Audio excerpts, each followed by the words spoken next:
Hey everyone, it's EmJems here, and today I wanted to share some of my thoughts about episode 3 of Life is Strange 2 with you guys. I also wanted to share some of my predictions of what I think might happen in episode 4 with you as well.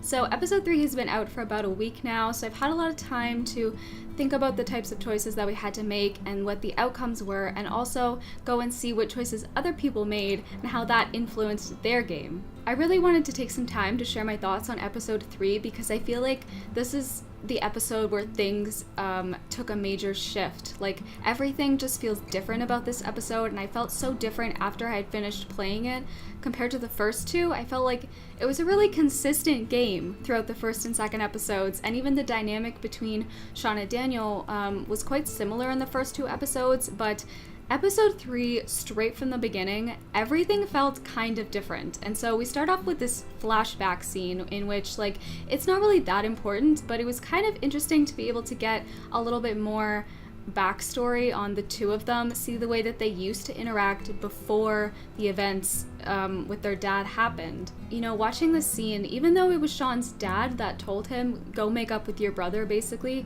you can tell that Sean really does love Daniel. He wants them to have a good relationship, and he wants to cheer him up, and watching this scene is really heartwarming. Like, you see how they used to be before things got really crazy, and before Daniel especially developed the powers for the first time. I have to say, I'm not really sure what the significance of the watch is. I'm kind of surprised that that was one of our big choices. In fact, the first big choice that we had to make in this episode, because it kind of feels like it was just sort of contained to episode 3. I'm not sure if it would actually have an impact later on, because either way, Daniel is not going to wear it. Even if you go to sleep with him in the tent, he says, like, you know, it's too small for me or whatever. So I'm surprised that that was a big choice, and I hope that it does have an impact later on in some way. Otherwise, it feels kind of pointless to me. I really liked getting to know all the new characters in this part. I felt like they all had very distinct personalities, and it was interesting to see the way that Sean interacted with them. I feel like maybe Sean hearing about the backstories of these characters and their experiences might give him a little bit more perspective on his own life. One of the times I think we can really see this is when Sean is talking to Hannah, and she opens up a lot to him despite it being difficult for her, because it's difficult for her to trust somebody who is not sharing part of themselves as well, and obviously we know Sean has been very secretive. So this is the first time in the episode where we really see that the dynamic between Sean and Daniel has changed a lot. I feel like even the way that Daniel greeted Sean, just the way he says hey, like, it just seems so different than how he's been up until this point. So you know that, like, the people at this camp have really influenced him quite a lot, and whatever's happened up until this point, you know, that space in between episode 2 and 3, if you read the journal, you know that a lot happens in that space, and it's clearly really impacted him. So in this scene where we see Daniel kind of throw Sean backwards, he obviously is upset about it. He says that he's sorry, and in my playthrough he says, I didn't mean to, but in other people's playthroughs he has said, I didn't mean to do it so hard, or something along those lines. So it's interesting that maybe the way that you interact with Daniel is having just those very little subtle changes. Like, Daniel wasn't too upset about hurting Sean there. Maybe if Sean hadn't been very responsive to him and very kind to him and that sort of thing.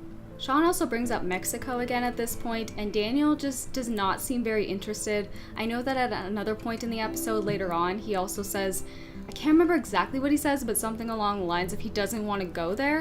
And I don't really blame him, to be honest. Like, Mexico to Sean may feel like a place where they might be safe, but to Daniel, it's just another strange place that doesn't feel like home to him. Going and finding his mom probably is a lot more appealing to him, because he probably feels like he at least has some sort of connection to her, whereas, like, going to Mexico is just something that Sean wants to do, and Daniel clearly is not interested in just doing whatever Sean wants. At this point, Daniel also mentions Chris, and I'm honestly really disappointed in the fact that the developers didn't put anything else about Chris in this episode. I hope that we're going to see him in episode 4 or 5, or at least hear from him, hear from his dad, something like that, because if his whole storyline was contained to episode 2, that is a massive disappointment for me. I think it would be for a lot of people, so I'm really hoping that's not the case. It's clear that Finn has had such a huge impact on Daniel, and I'm not really surprised by this because, like Daniel said, Finn is the only one who treats him like an adult. Pretty much the exact opposite of what Sean's doing. Finn doesn't try to control him. As far as Daniel sees it, Finn is not trying to manipulate him or anything like that. Obviously, we know that not to be the case, considering what Finn tries to do with the money later on. But for the most part, as long as they've been here, Finn seems to be like somebody that Daniel can trust, or he feels like he can trust. And I think that that's probably really hard for Sean. I even felt it when I was playing it. Like, I felt jealous myself that Daniel was bonding with Finn so much and just kind of really brushing Sean off, and that was really hard to watch as the player. So the next big choice that we have to make is whether we're going to intervene or do nothing when Big Joe goes and slaps Cassidy. And if you intervene, Cassidy's kind of like, oh, Sean, you didn't have to do that. I'm fine. I can take care of myself.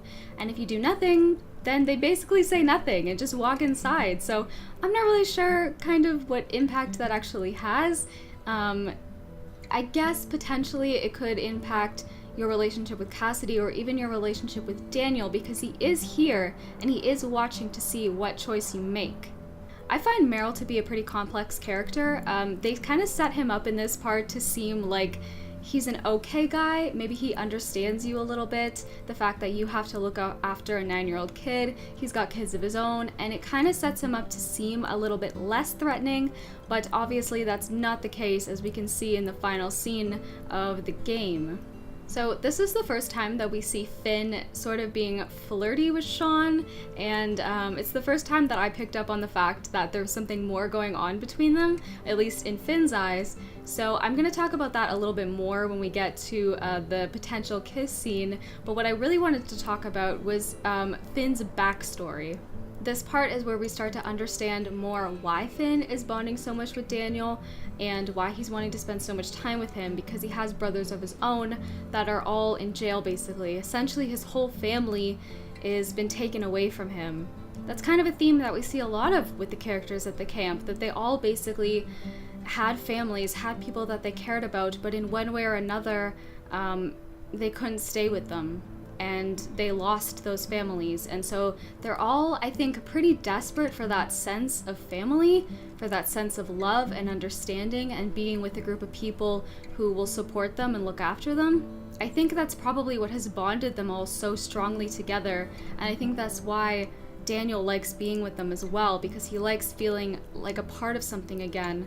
I said this a lot when I was playing the episode, that I went back and forth on Finn's character so much. There were times when I felt so much empathy towards him, and then there were times when he pissed me off so much with his stupid decisions. And so I just think that they did such a good job of creating a very complex character with Finn, not someone who is very one-dimensional. It wasn't very black and white with him. Were you really completely on his side or not? I found myself going back and forth a lot and being unsure of what I wanted to do. Or more so, being unsure of whether I wanted to trust him or not, because I always felt very inclined to trust Cassidy. She just seemed very trustworthy right from the beginning. But with Finn, I just had a hard time deciding, and I really like that the developers made it so difficult to decide whether you would trust him or not. I don't want to try to analyze or talk about these other characters too much, because I don't think any of them are going to come into play in later episodes. I think we're probably not going to see any of them again, with the exception being Cassidy, because she cannot die in this episode. So I think there's definitely a possibility that we will see her again, or at least hear from her in some way, whether she was injured or not. Finn is a little bit more tricky. Obviously he can die at the end of the episode, so if he dies, obviously you're not going to be hearing from him. But if he doesn't die, it could be a situation where we do have a scene with him later on, similar to Life is Strange 1. Spoilers for Life is Strange 1, but if Kate doesn't die, you do get that hospital scene with her later on, so it could be something similar to that.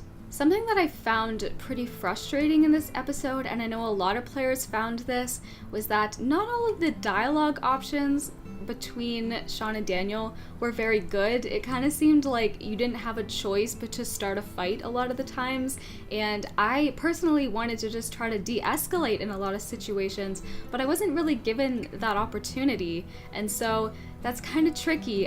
It kind of seems like the developers, they have a more linear path of where the game has to go, which is understandable. And I feel like also Sean's character, he's only 16, he probably doesn't really know how to deal with Daniel and the intense emotional stress that he's going through, which is something else that I want to talk about. But it is frustrating as the player to like really want to try to keep things calm, especially if, you know, you're an adult playing this game. Playing as a teenager can be really frustrating sometimes, so I totally get the criticism about that.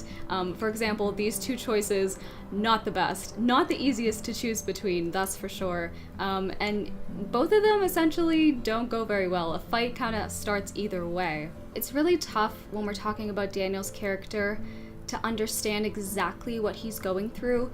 I've seen a lot of people having really bad opinions about Daniel, saying the same thing that Sean does, that he's being a brat and all that. I get where people are getting that perception from, and I totally understand it, but at the same time, like, Daniel is going through something that really none of us can understand. It's not only the fact that he's grieving his dad, that his whole life has been uprooted and moved and is just constantly changing and is constantly complicated, but he also has like a supernatural power that like none of us would know how to cope with, especially at 9 years old. So I know that it's hard to empathize with Daniel all the time because sometimes he's so unreasonable, but I really do think if you try to step back and, you know, take all those factors into account and try to think about what Daniel must be really going through, it kind of gives you a different perspective on why he's so angry all the time. And, you know, a lot of us, when we were teenagers and going through that part of our lives, I know when I was Sean's age, when I was 16, I was angry all the time, like for no reason. I was just constantly pissed off. And I feel like, you know, because Daniel is being forced to grow up so quickly, he's kind of going through the teenage years a little bit earlier, in a sense. And so maybe that can explain it a little bit more about why he's being that way. I really love this scene around the campfire. It was one of my favorite scenes of the game because we get to hear more about everyone's sort of like tragic backstories and all that, but you really get to see everyone's personalities come out. I mean, I know a lot of them are kind of drunk or messed up in some kind of way, but it's so nice, and it's nice to see Sean and Daniel be happy and be relaxed and not so stressed out like we see them almost all the time. This night can also go in two very different ways. If you choose to go to bed with Daniel, then you get to have a really sweet moment with him where you tell him the story of the Wolf brothers, you get to chat about the watch a little bit more, and things feel like it feels like you're reconciling a little bit, and maybe the relationship's not going to be so rocky, but that does not end up being the case. If you choose to stay at the campfire and hang out with these guys, you get to bond with them a little bit more. Sean has a conversation about his sexuality, which I really like that they put that in, but it kind of sucks that they put that in, like, if you choose to stay only, because I think a lot of people chose to go to bed with Daniel knowing that that would be a safer option, so I'm kind of bummed that I missed out on that, to be honest, in my game. But obviously Daniel has always been my first priority, so that's kind of what I went with, as I'm sure a lot of you guys did. Overall, I really do like this scene of the game a lot, and I feel like this choice is one that actually has an impact. So if we go to bed with Daniel, I don't think that he is as mad at Cassidy, because he keeps accusing Sean of spending all of his time with her, and so if we choose to stay here, and I know we're staying with everybody, but I think that he feels a little bit more like we're choosing to stay with Cassidy, and that might influence him hurting her later on. I think that this scene is probably another time where people were getting pissed off at Daniel, being like, why couldn't he just stay there? Why did he have to go get into more trouble? But you have to think about, like, we were all kind of like this as kids, like, and he wasn't, like, purposefully sneaking in to cause trouble. He was just sneaking in because he was curious, and that's pretty normal 9-year-old behavior. And he's feeling left out. He works just as hard as the rest of them. Why shouldn't he be included? And I totally get kind of why he did what he did. Now, this is another point that I struggled with Finn's character, because the thing about Finn, he always seems like he has good intentions and he cares about Sean and Daniel. However, his first reaction when hearing about Daniel's powers is to manipulate them for his own gain. And that's not cool, man. I kind of get where Finn is coming from. Like, it's an opportunity to get back at this guy that's ripping a bunch of people off, to get money and to get the hell out of here, and he probably feels entitled to it in some way after everything that he's gone through, all the people that have screwed him over in his life, his own dad, of course. And it's just the fact that he is willing to put Daniel's life at risk to get it. That's what's uncool about it to me. That's what doesn't sit right with me, and that's the reason why I didn't trust him anymore after this conversation. So I really want to take a second to address the whole Sean and Finn relationship, because I love the fact that Don't Nod has representation in their games. I love the fact that they're giving us the option, but I don't think that they went about it the right way, because the only way that you can get this Sean and Finn romance is if you kind of give in to Finn's manipulation, and that's not okay. That's not fair that that's the only way that we can experience a gay or bisexual relationship in this game. I think that it's really unfair, considering that, like, it's so easy to romance Cassidy in this game, and like they give us so many opportunities, and you get to have quite a romance with her, not just kissing her naked in a lake, but if you choose to go into her tent, like, Sean loses his virginity to her and all of that. But like, basically you get to only kiss Finn, and you get to only kiss him if, you agree to go in on the heist, which I think that's super uncool, and I don't agree with that at all, and I wish that they had given us this option with Finn in some other way. In a way, it kind of feels like an afterthought. And that's shitty, because putting in this type of relationship and having this kind of representation should not be an afterthought. It should not be something that they're just trying to do to, please the fans or make it similar to Life is Strange 1. They should have thought this through better, in my opinion, and I'm really disappointed in it. That being said, I am glad that they at least gave us the option, because it's more than some games would do, so I just think that they could have gone about it in a little bit of a better way. The only other thing that I want to say about Sean and Finn's relationship is it feels a little bit random, like from Sean's perspective, because up until this point, I don't believe Sean has ever said anything about having feelings for guys or seeing them in that type of way. I get it from Finn's perspective, because he's clearly very open. He talks about that at the campfire as well, and the way he's been quite flirtatious with Sean just right from the beginning. But I suppose it just feels a little bit forced in a way from Sean's side. But that being said, like, he could obviously start questioning anything at any point, so it's kind of hard to make that call, but that's just kind of the feeling that I got, that it did feel a little bit forced and a little bit out of place for him. I do really like this scene between Sean and Cassidy. I think it's a really sweet moment, and I always liked Cassidy right from the beginning, right from episode 2. Like, she always seemed like a very genuine person to me. I said that a ton of times, and it's clear that she really likes Sean. It's just too bad that I don't think that anything is going to happen between them from this point on, as we know Sean is going to be on his own. Also, low-key kind of still ship Sean and Lila, and probably always will, so hopefully we see Lila again, because I'll be really disappointed if we don't. I do want to mention this point about Cassidy though, because I really don't like the way that she reacts to Sean if you say no to going into her tent. I kind of understand that she may take that as rejection, but at the same time, like, he is not obligated to sleep with her just because he kissed her. And I know it's kind of like he's leaving and it's their last night and that sort of thing, but she definitely has absolutely no right to get angry with him for making that choice. So that's the one thing that I didn't really love about her character very much. So I wanted to jump ahead to the kind of the end scene here, the big dramatic end scene, and talk about this because I feel like I have a lot of thoughts on it. So basically we can see Finn saying in this part that I didn't force him, I asked him. Sean says he's too young to make that kind of decision, and Finn says he's an old soul, which Daniel likes. Look at his face and his little like cheeky smile there, right? So Daniel really likes the fact that Finn is treating him like an adult, sees him like an adult, and I can see how that would kind of fuel the fire for Daniel against Sean and make Daniel more pissed off at Sean for trying so hard to control him. In my playthrough, Daniel chose to not hurt Cassidy, but when I went and actually watched the scene where he does hurt her, like, that was really shocking to me. Like, the fact that at the beginning of the episode, Daniel felt so bad about accidentally hurting Sean, going from that to like purposefully hurting Cassidy, and like it was just really scary to watch. And the fact that he felt like nothing doing that, like didn't feel bad about doing that, he was just completely fueled by anger, and that's a really scary thing to witness in Daniel. I feel like that was the first time that I was just not on his side at all. I couldn't put myself in his shoes at that point, like willingly hurting somebody. And for me, that was the first time that I felt like we actually have to be a little bit afraid of what Daniel's capable of. And it also kind of gets me even more worried for episode 4, which I'll talk about a little bit later. But now that we know exactly what Daniel is willing to do, it has me worried. It has me very worried.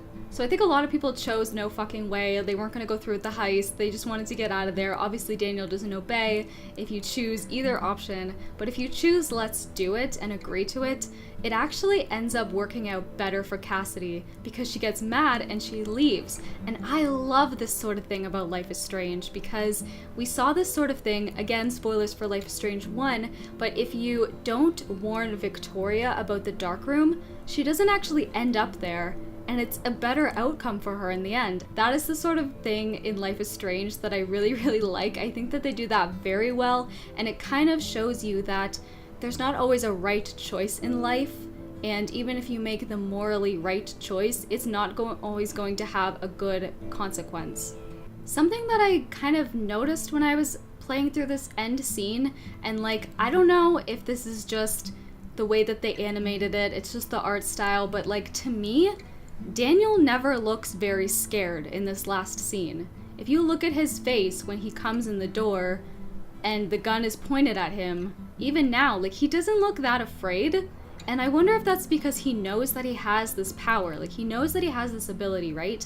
So he doesn't feel as much fear as he normally would have, like as he would have in episode 1 and 2, because now he knows what he's capable of. Again, that makes me very worried for episodes 4 and 5. If Daniel is not afraid of anything, if he's not afraid of what could happen to him, if he's not afraid of, you know, the destruction that he can cause, and he's not worried about the consequences of that anymore, really a lot of his humanity is being stripped away from him. And for a 9-year-old kid especially, that is super dangerous, and that is super scary, and worries me a lot. You guys can let me know if you kind of get that vibe from this scene as well, that Daniel doesn't seem that scared. I would actually really like to know if anyone has a similar opinion on that, or if you think that that's not right, because it's just something that I kind of picked up on, but I don't know if it's very accurate or not. So if you have played through the episode, that you will know that essentially all of the endings are bad. There really isn't a good ending, it's just one being slightly less than the rest of them. I think the worst endings are obviously when Finn dies, but also I think that if you had chose to shoot Meryl and take the gun from the safe, that could potentially have disastrous consequences. I actually saw a theory online, and I wish I could credit the person, but I just saw it in a random comment, I don't remember where, but somebody had said that they think that depending what you do as Sean, so if you steal, if you choose to knock out the guy from the gas station, if you choose to take the gun and shoot Meryl, all of those choices might have an impact in episode 5, whether Sean ends up becoming incarcerated or not. And I found that to be such an interesting theory because in a lot of these situations, you're just trying to get out of the situation that you are in. So taking a gun and shooting Meryl, who you think is going to shoot you, might seem like a really good idea. But if that evidence is somehow left behind and could be used against us in like episode 5, that would be so cool, and that would really show that the choices that we've made along the way have had a massive impact. So I did see another interesting theory about Daniel's powers. There's one scene when you're trying to break into the safe and Daniel's breaking in. Afterwards, he coughs. And so we saw in episode 2 that he got very, very sick, and we just thought, oh, it's the weather and that sort of thing. But there may be potential the fact that Daniel's powers is actually making him sick. I'm not sure how accurate that would be, just because, like, he doesn't seem to be reacting that way here. He doesn't seem to react that way when he lifts the giant tree trunk out of the water. So it may have just been like a convenience for, you know, the plot. But that's a really interesting theory, and it would be kind of similar to Life is Strange 1 with Max and the nosebleeds. I remember actually saying that right at the beginning of episode 2, that I wonder if Daniel's powers are going to influence him the same way they did with Max. So that's really interesting to think about. If not in that way, then perhaps in a different way. But I think ultimately Daniel is not going to be able to keep his powers at the end, whether that means he's going to die, which is not cool, and I'm not sure that they would kill off a kid in one of their games, so I don't know if that's going to be the case, or he's going to lose them in some other sort of way, because he can't just live the rest of his life having these powers. I don't think that that's what they're going to go for, the same way that Max could not have her time travel powers forever. Obviously, this part with Sean has upset a lot of people. This really upset me. Like, this is the point where I started like full on crying in my playthrough. If you guys want to go watch that happen, I will link it down below so you can check out my playthrough as well. But I think because I don't know how Sean is gonna be okay, and that's what's like making me so upset. Like, he must need actual medical attention, but like I don't understand how he's gonna go get that next episode without getting caught. Honestly, I wouldn't doubt that Sean would just try to take care of it himself, and next episode we're gonna see Sean like pull a piece of glass out of his eye and try to just patch it up himself, or he will have already done that, because Sean has shown to be pretty resourceful up until this point. If you go back and read through the journal pages, like, you can see all that he has done to try to keep him and Daniel alive. Like, it's pretty impressive, to be honest, and I feel like that is what's gonna happen, and he's not going to get the proper medical attention that he needs, because I just don't understand how he would go about doing that. So overall, I did like episode 3 of Life is Strange 2. It had a very different feeling than episodes 1 and 2, and it felt a little bit like less consistent, in my opinion. What I mean by that is just, you know, the relationship between Sean and Daniel just seemed to change so much between the end of episode 2 and the beginning of episode 3. And to me, I don't really like the way that they did that. I feel like if it had happened a little bit more gradually over the course of episode 3, that would have felt a little bit more consistent and like it made more sense. I don't know if anybody else felt that way, but I just felt like I had missed out on a part of the story. I know that the journal kind of gives you a synopsis of the past month or two that they had gone through, but I felt like as the player that I had missed out. I felt like I had missed out on character development for Sean and Daniel. I had missed out on interactions that they probably had. I feel like in that sense, the episode was lacking a little bit. In some ways, I found myself feeling a little bit disappointed at the end of this episode. I did mention this in my playthrough, but the fact that we didn't hear from Chris at all, we didn't hear from Lila at all, these characters that were made to care so much about, and they were just non-existent in this episode, and that kind of sucked. I really do think that we'll probably hear from them or see them again in episodes 4 or 5, but I don't know, this episode just, I felt so disconnected from the rest of the story. Like, as much as I did like getting to know the other characters and learn about them, it wasn't super consistent, and it didn't flow super well together, in my opinion.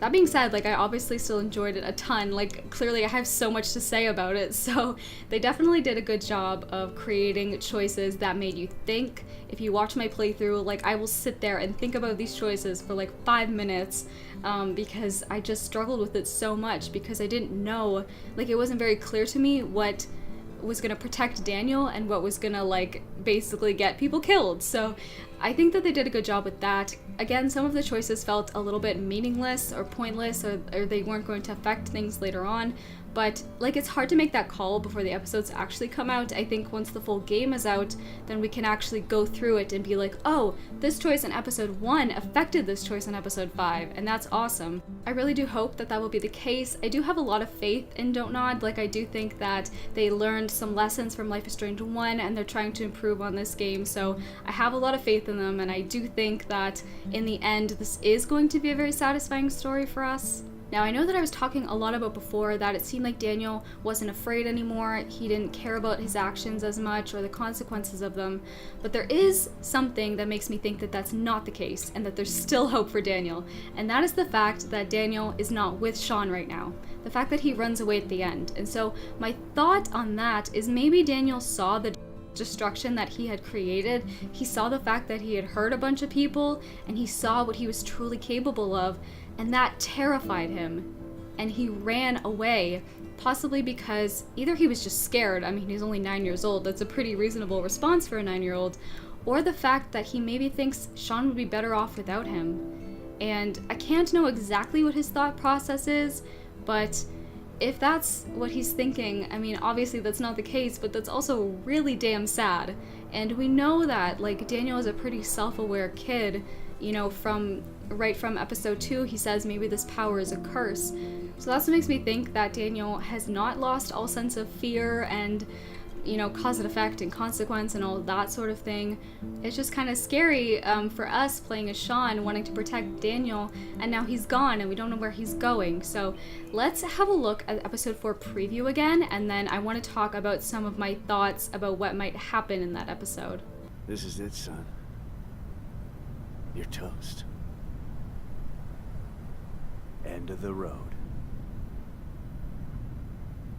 No way out this time. We got a lot of room in jail for cop murderers like you. You're alone now. Alone. So I think that there are a couple of interesting takeaway points from this episode 4 preview. Something I saw a lot of people say was that it really seems like Sean is going to get caught, he's going to get thrown in jail, and maybe he's going to escape somehow. But to me, like, I don't really know how that would happen. Like, I don't know how he would escape if he gets caught by the police. Some people think that he's going to be brought back to Seattle. I would actually really love that if he was brought back to Seattle, because that means we might see old characters again. But my theory and what I thought when I was very first watching it was that this narrator was actually like kind of in Sean's head. And clearly, like, he's walking through the desert here, he's alone, he probably doesn't have any access to food, water. He could even be hallucinating, honestly. I don't know if that's taking it like too far outside the realm of possibility, but I just, like, I didn't get the impression that that was actually somebody talking to Sean. If it is somebody real talking to Sean, I find it interesting that he only mentions the fact that Sean is like a cop murderer and doesn't touch on any of the other things that Sean has done, like what happens with the gas station guy, what happens in Beaver Creek, what happens here. So that's interesting to me, and I wonder if maybe somebody does come across Sean but doesn't necessarily like capture him, or maybe like catches him for a short amount of time, but he's able to get away before like backup comes and they can actually take him in. As many people have theorized, I do think that Daniel is gonna go try to find the mom. There's no way they would like build up the mom character this much to have it go nowhere. So I really do think that that's what Daniel's gonna try to do, and I don't think that he's gonna try to go back to Seattle or go back to the grandparents or anything like that, because it would just be uninteresting story-wise. And it's also possible, I said this in my playthrough, but like maybe Sean will go try to find the mom. Either he'll do that first, or he'll realize that that is where Daniel has gone. I had a thought the other day that maybe in episode 5, I know this is getting like a little bit ahead of myself, but maybe that the final choice in episode 5 will be either to actually decide to go to Mexico at last, or to go back to Seattle and like actually, you know, go back to her old life, deal with the consequences, or continue to go on the run and get to Mexico and start a new life. And I don't know, I feel like that would be such an interesting final choice. Like, it's not a life and death sort of choice, because I don't feel like the developers are going to want to do that again. And, you know, death isn't necessarily needed to have like a big dramatic emotional impact on the player. I feel like there are other things that could do that just as well. So I don't know, I just kind of had that thought the other day, but I'm sure there are a million ways the game could end, so I really cannot wait for episode 4. I feel like after episode 4 comes out, that is when things are going to get so crazy, and I think all the people that love to theorize are just going to be losing their minds, myself included, about what's going to happen in episode 5 and how the game is going to end off. Ultimately, like, my hopes for episode 4 are just that, like, Sean's gonna be okay, Daniel's gonna be okay. I really hope that we find out what happens to Cassidy and what happens to the other people at the camp. Like, if we don't even hear anything about that, similar to the fact that we didn't hear anything about Chris, like, I'm gonna be really disappointed. So hopefully in some way we will have some sort of contact with them. And again, I do hope we have some sort of contact with older characters like Lila, even Brody, you know, people that we saw in episodes 1 and 2, because, you know, I really, like, grew to love characters like Lila and Chris, and, like, I want to know what's going on with them, you know, especially depending upon our choices. You know, Lila and the phone call, that obviously had a big impact on her and her well-being, so, like, I need to know how my girl's doing, you know? I think the one thing that Life is Strange does very well is it makes you care about the characters. So even if you don't completely love an episode in its entirety, like, I feel even more compelled to protect both Sean and Daniel at this point, and that is going to keep me playing the game. That gets me excited for episode 4. I know a lot of you guys are really excited about it as well, so if you have any more theories for episode 4, let me know that in the comments as well, and we could talk about it more there. Anyway, you guys, that's going to be all from me for now, so I hope you enjoyed this video. Thank you so much for watching, and I will see you next time.